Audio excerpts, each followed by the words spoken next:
Torch లైట్లు పట్టుకుని మీకు సెల్ టార్చ్లు పట్టుకున్న మీకు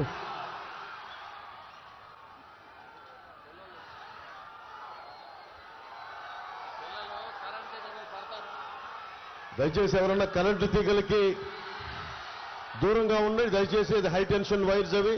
మీరు నిండు నూరేళ్ళు ఉండాలని కోరుకునేవాళ్ళు దయచేసి మీ ప్రాణాలని జాగ్రత్తగా చూసుకొని క్షేమంగా వచ్చారు, క్షేమంగా ఇంటికి వెళ్ళాలని కోరుకునే వాళ్ళం మేమందరం. విజయవాడ అనగానే చాలాసార్లు చెప్పాను, వంగవీటి రంగా గారి ఆయన పేరు ప్రస్తావించకుండా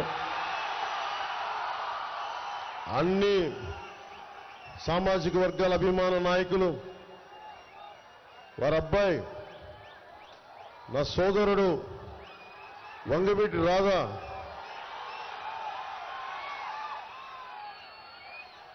ఈ మధ్యన పాలిటిక్స్ మీద కన్నెర చేశాడు, ఈ మధ్యన అలిగాడు, ఈ మధ్యన పాలిటిక్స్ మీద రాజకీయాల మీద అలిగిన వ్యక్తిని ఫస్ట్ టైం నేను ఈయన చూస్తా ఉన్నా. ఎన్నిసార్లు గడ్డం పట్టుకుని రానన్న రామ్మ అంటే ఎండే మాట. నా పార్టీలో కొద్ది కనీసం ఉండు, విజయవాడ ప్రజలకి అవసరం, నాన్నగారి వారసత్వాన్ని ముందుకు తీసుకెళ్ళాలి, అది చాలా చాలా అవసరం. అండగా నిలబడ్డ వ్యక్తి.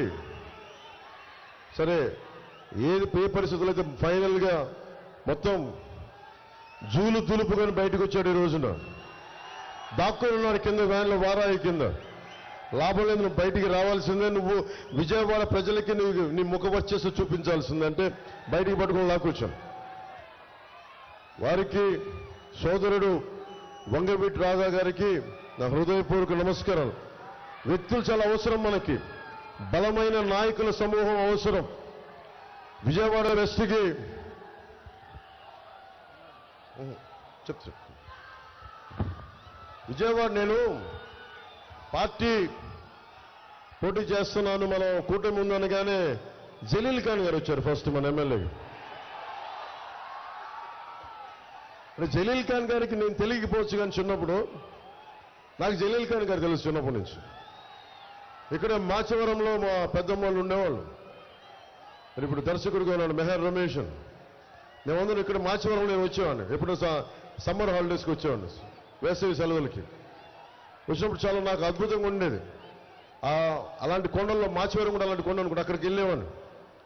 అలాంటి సమయంలో మా పెద్దమ్మ అల్లుడు ముఖ్యంగా మాకు జలీల్ ఖాన్ గారి దగ్గర పనిచేసేవారు. ఆయనకి వ్యాపారంలో కొంత భాగస్వామ్యం పనిచేసేవారు ఆయనతోటి. అలా నాకు జలీల్ ఖాన్ గురించి ఎప్పుడు వినేవాడిని. అలాంటి జలీల్ ఖాన్ గారు వచ్చి మీరు అవకాశం ఇస్తే నేను వెస్ట్ నుంచి పోటీ చేస్తానంటే నాకు నిజంగా తెలియదు. కూటమి అన్ని కూర్చొని పెద్దలందరూ కూర్చొని మాట్లాడాలి. అలాంటిది జలీల్ ఖాన్ గారికి మనసు ఇప్పి నేను జనసేనలోకి వస్తానంటే మనస్ఫూర్తిగా రోజున ఒకటే చెప్పాను, జనసేనగా మీరు టీడీపీలో ఉన్న జనసేనలో ఉన్న మనందరం అన్ని పార్టీల ఐక్యతతో పనిచేస్తున్నాం.